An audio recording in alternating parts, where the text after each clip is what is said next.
Subscribe to Avadhana Saraswati Peetham YouTube channel.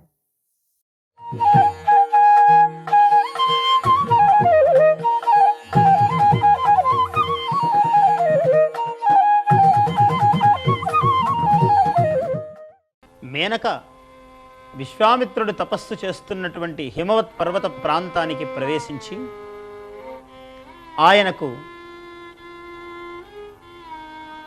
నమస్కరించి ఆయన దృష్టి తన మీద పడేటట్లుగా తానక్కడ సంచరిస్తూ ఉన్నది. అలసత ఉప్పగా తరుణి అమ్ముని వల్లభుమ్రోలనున్న సమ్మిళిత సుగంధ బంధుర సమీర వశంబునతూలి బాలపై వలు వెడలన్ బయల్పడియ వల్ద కుచంబులు కక్షయుగ్మముండలిత కృశోదరంబు తరళ త్రివళీయుతరోమరాజయున్ శృంగార సర్వస్వ స్వరూపిణిగా ఆయనకు తాను కనిపించినది.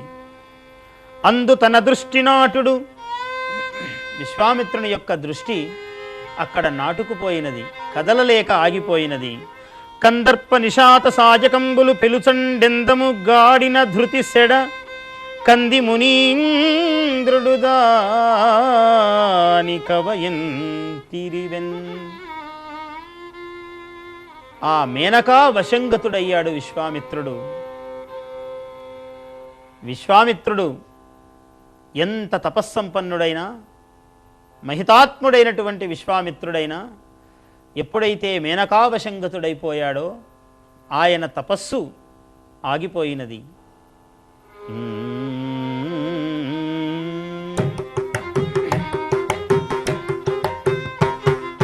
వచ్చిందా మేనక వచ్చిందా మేనక ఏమున్నది ఆనక వచ్చిందా మేనక ఏమున్నది ఆనక అంతటి విశ్వామిత్రుడు అడరెదారిగానక వచ్చిందా మేనక ఏమున్నది ఆనక అంతటి విశ్వామిత్రుడు అడరెదారిగానక వచ్చిందా మేనక.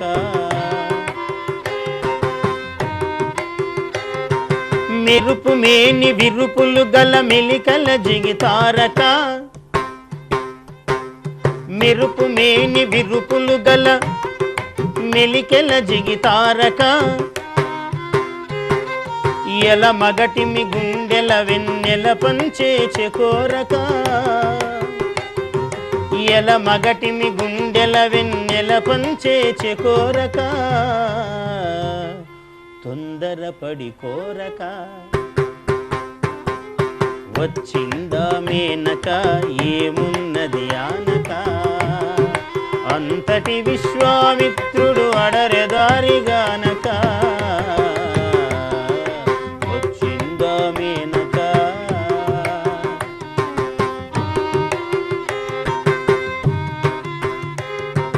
పాయసాల పలుకు చిలుకు వర్ణముల శారిక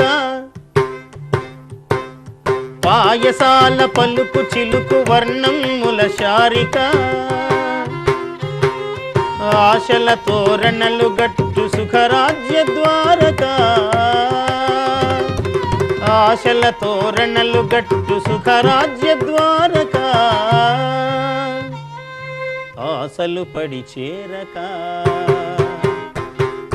వచ్చిందా మేనక ఏమున్నది ఆనక అంతటి విశ్వామిత్రుడు అడరెదారిగానక వచ్చిందా మేనక. మనమందరము కూడా విశ్వామిత్రుడమే. అయితే మేనక రాణి విశ్వామిత్రుడము కావాలి. మనం కార్యదీక్ష గలిగిన ప్రతివాడు విశ్వామిత్రుడు కార్యదీక్ష గలిగిన ప్రతివాడు విశ్వామిత్రుడు ఆకర్షణనిచ్చే ప్రతి ఆటంకం మేనక. మేనక సర్వాంగ సౌందర్య రాశి అయ్యే రాదు ఎప్పుడు ఆటంక రూపముగా ఏ విధంగానైనా వస్తుంది. ఆటంకమే మేనక. కార్యదీక్ష కలిగిన ప్రతివాడు విశ్వామిత్రుడు, ఆకర్షణనిచ్చే ప్రతి ఆటంకం మేనక. అయితే మనకు అటువంటి మేనకావశంగతుడైనటువంటి విశ్వామిత్రులం మనము కారాదు. మేనక చేతికి చిక్కని విశ్వామిత్రులం మనం కావాలి. ఎలాంటి విశ్వామిత్రులం మనము కావాలంటే, మేనక చేతికి అందక మేనాలకు ఆశపడక, మేనక చేతికి అందక మేనాలకు ఆశపడక, గాయత్రిని దర్శించిన ఘనుడగు ఆ మునివరుడు, రామునికై బలాతి బల విద్యను సంగిన ధీరుడు. రాముడంతటి వానికి ఆయన బలాతి బల విద్యలను ప్రసాదించిన మహానుభావుడు. ధనుర్విద్యను మంత్రశాస్త్ర రహస్యమును నేర్పించినటువంటి వాడు. రామునికై బలాతి బల విద్యను సంగిన ధీరుడు, గాయత్రిని దర్శించిన ఘనుడగు ఆ మునివరుడు, మాట కొర్రకు త్రిశంకువుకు స్వర్గం సృష్టించువాడు. ఒక్క మాట కోసము తన సమగ్రమైన తపస్సును ధారపోసి ఒక లోకమునే సృష్టించినటువంటి మహానుభావుడు. మాట కొర్రకు త్రిశంకువుకు స్వర్గం సృష్టించువాడు, అంతటి విశ్వామిత్రుడు ఆదర్శం మనకు గదా. అంతటి విశ్వామిత్రుడు ఆదర్శం మనకు గదా. అయితే శ్రేయస్సు సదా, అయితే శ్రేయస్సు సదా, అయితే శ్రేయస్సు సదా.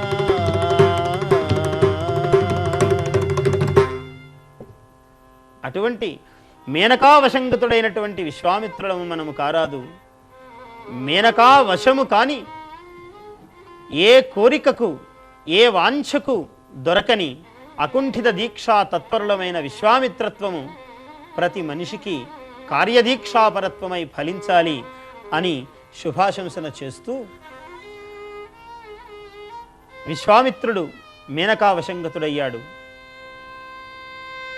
మేనకావశంగతుడైన విశ్వామిత్రుడు పెద్ద కాలము, ఎంతో కాలము మేనకతో సుఖించినాడు. అయితే ఆ విశ్వామిత్రుడు మేనకావశంగతుడైనాడన్న దానిలో కూడా ఒక పరమార్థం ఉన్నది. అంతటి మహాతపస్వి, అంతటి బ్రహ్మవేత్త, బ్రహ్మర్షి అయినటువంటి వాడు ఆయనకు తెలియదా శుభాశుభముల పరిధి ఏదో, సుఖాసుఖముల పరిస్థితి ఏదో? కాబట్టి ఆ మహానుభావుడు భరత జాతికి మూలపురుషుడైనటువంటి భరతుని ఉత్పత్తికి మూల కారణమైన మాతృమూర్తిని ఆయన అనుగ్రహించవలసి ఉన్నది, శకుంతలను. అందువల్ల ఆ శకుంతల సృష్టి జరగాలి అంటే మేనకను అనుగ్రహించవలసి ఉన్నది. ఆ శకుంతల రాకతోనే భరత జననము జరగవలసి ఉన్నది భారతదేశంలో. ఇంత దూరాలోచన, ఒక ఉదాత్త సంకల్పము ఆయన మనస్సులో ఉండి ఇంతటి తపస్సును భంగపరిచేటువంటి విధమైనా సరే ఆ మహానుభావుడు అంగీకరించినాడు. పెద్ద కాలము మేనకతో సుఖించినాడు. ఆ ఇద్దరకు ఈ కన్యక పుట్టిన దీని మాలిని అను ఒక్క ఏటి పులిన తలంబున పెట్టి మేనక దేవలోకంబున కుంజనియే. ఆ మేనకా విశ్వామిత్రులకు ఈమె జన్మించినది. ఈమెను, ఈ శకుంతలను మాలిని అనేటువంటి నదీ తీరములో పెట్టి మేనక తన స్వర్గలోకమునకు తాను వెళ్ళిపోయింది. విశ్వామిత్రుడును తపోవనమునకు వెళ్ళిపోయాడు. ఆ ముని ప్రభావముతో ఏ ఘోర క్రూర మృగములు కూడా ఆ శిశువును స్పృశించలేదు, దాని దరిదాపులకు కూడా వెళ్ళలేదు. శకుంత పక్షులు ఆ శిశువును రక్షించినాయట. అందువలన ఆమె శకుంతల అయినది, అందువలన శకుంతల అన్న నామధేయము నాకు వచ్చినది అని శకుంతల దుష్యంతునికి చెబుతూ ఉన్నది. మేము శిష్యగణముతోడ సమిత్ కుశ ఫలాహరణార్థము దర్భలు, సమిత్ అంటే సమిధలు, యజ్ఞ కోసము తెచ్చేటువంటి పుల్లలు, చిన్న కర్ర పుల్లలు, వీటి కోసము ఒకనాడు ఆ మాలిని నదీ తీరమునకు వెళ్ళినప్పుడు శకుంత రక్షితయై ఉన్న కూతున్ అత్యంత కాంతిమతిన్ అవనీతలంబున కవతరించిన తరుణ శశిరేఖయున్బోని నేలపై దిగినటువంటి ఒక్క చంద్రరేఖయో అన్నట్లుగా ఉన్నదట ఆ శిశువు. అటువంటి ఆ శిశువును తీసుకొచ్చి శకుంత రక్షిత యగుటం చేసి శకుంతలా నామాంకితంబు చేసి అన్నారు. శకుంత పక్షుల చేత సంరక్షింపబడినది కాబట్టి శకుంతల అన్న పేరును పెట్టి,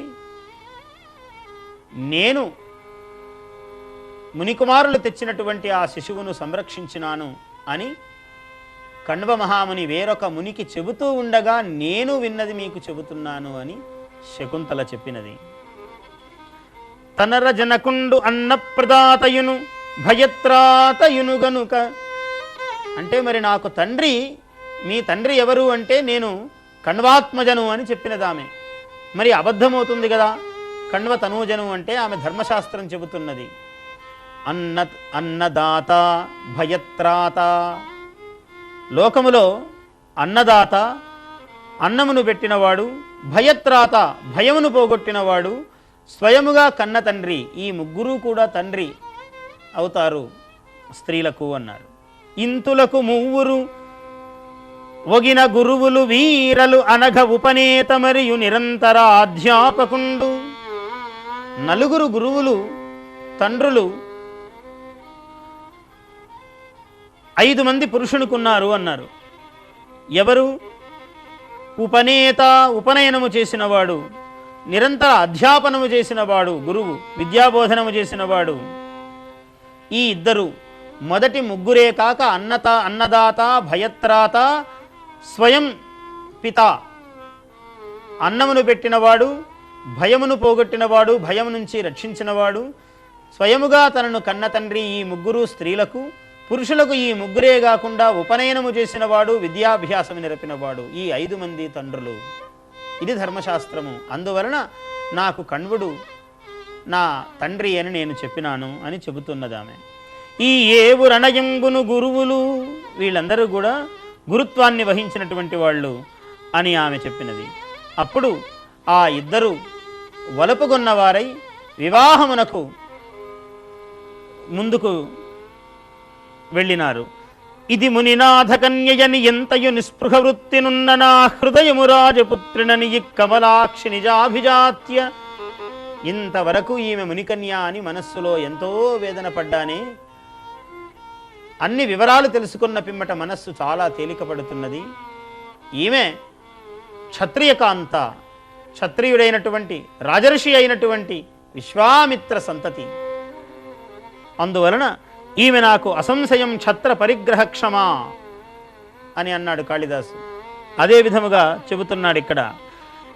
మదనబాణ పరంపరకిప్పుడుండనాస్పదమయి సంచలించే అలిపాత వికంపిత పంకజాకృతి. ఆ క్షణములో దుష్యంతుని మనస్సు ఎట్లా ఉన్నదో చెబుతున్నాడు. అలిపాత వికంపిత పంకజాకృతిగా ఉన్నదట ఆయన మనస్సు. అంటే తుమ్మెద, పద్మము యొక్క రేకు పైన తుమ్మెద వాలితే ఆ బరువుకు ఎలా ఇలా ఇలా కదిలిపోతుందో అలాగా అలిపాత వికంపిత, అళి అంటే తుమ్మెద, దాని పాతము చేత అది ఇలా వచ్చి వాలడము చేత వికంపిత కంపించినటువంటి పంకజాకృతిన్, ఆ పద్మము యొక్క రేకు వలె ఆయన మనస్సు చెలించిపోయినది అట. అలా ఉన్నది ఆయన మనస్సు అన్నాడు. సరే, ఈ మునిపల్లె నుండుటిది ఏల కరంబు అనురాగముప్పగా భామిని నాకు భార్యవయి భాసురలీల అశేష రాజ్య లక్ష్మీ మహనీయ సౌఖ్యముల మేలుగనందుము అనిందితేందు పాదామల తుంగహర్మ్యతలహారి హిరణ్మయ కుట్టిమంబులన్. ఈ మునిపల్లెలో, ఈ ఆశ్రమములో, ఈ వనములో ఉండవలసిన పని ఏమి నీకు? నాకు భార్యవై నీవు రాజసౌధాంతరములలో నీవు ఉండు, పట్టమహిషవై అలరారు అని అన్నాడు దుష్యంతుడు. ఆమె సందేహిస్తూ ఉన్నది. దానికి మళ్ళీ బదులు చెబుతున్నాడు. బ్రాహ్మంబు దైవంబు పరగనార్షంబు ప్రాజాపత్యమును రాక్షసంబు ఆసురంబు గాంధర్వంబు రమణ పైశాచంబు అను 8 వివాహ విధంబులు. వివాహము యొక్క విధులు విధానములు 8 అన్నాడు. అష్టవిధ వివాహములు ఉన్నాయన్నాడు. బ్రాహ్మము, దైవము, ఆర్షము, ప్రాజాపత్యము, రాక్షసము, ఆసురము, గాంధర్వము, పైశాచము అనేటువంటి 8 విధాల వివాహాలు ఉన్నాయి. ఈ వివాహ క్రియలు మనకు కడు ప్రశస్తములు సక్షత్రవంశులకు, ఉత్తమ క్షత్రియ వంశజాతులకు గాంధర్వం అనే వివాహము ఉత్తమమైనది కాబట్టి, గాంధర్వము రాక్షసము రెండూ యోగ్యమైనవి కాబట్టి గాంధర్వ విధిని నిన్ను నేను వివాహము చేసుకోవాలనుకుంటున్నాను అని అన్నాడు దుష్యంతుడు. శకుంతల అన్నది, లజ్జజేసి అవనత వదనయై ఆ Lalithangi.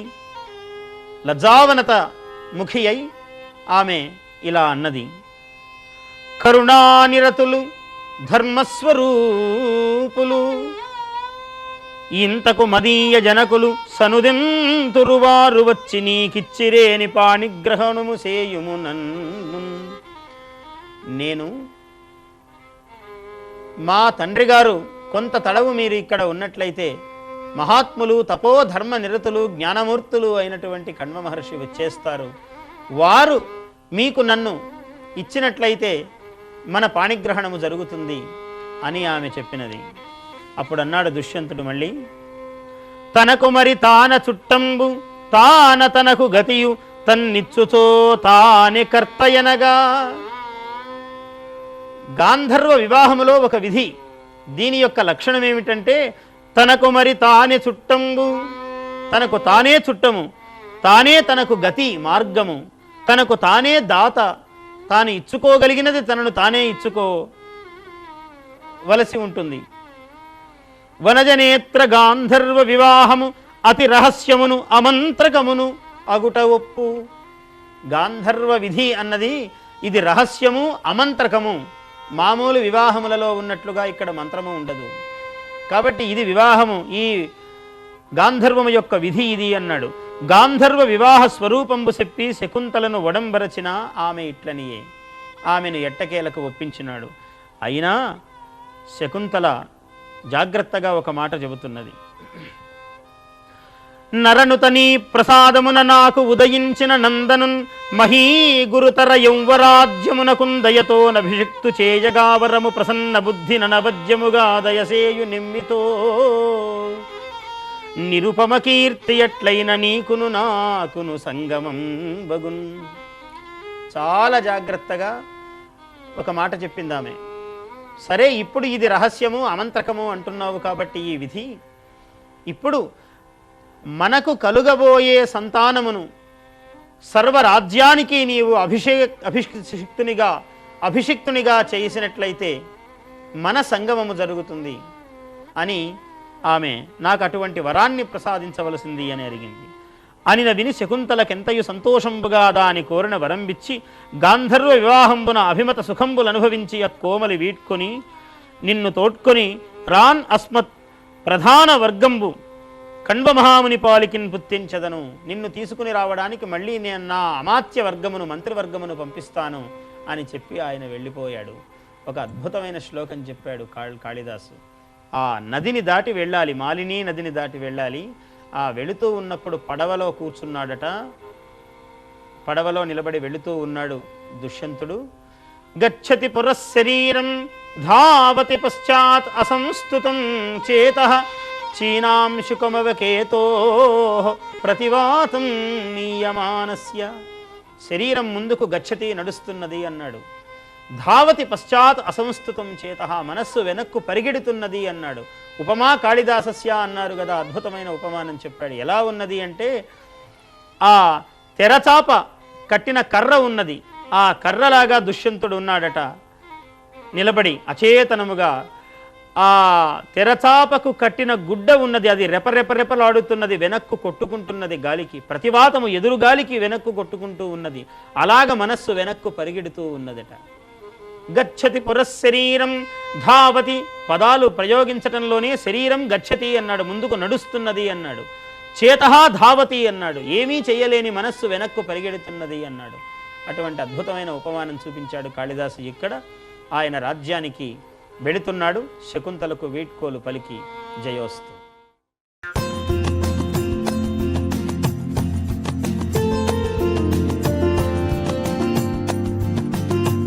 Subscribe to Avadhana Saraswati Peetham YouTube channel.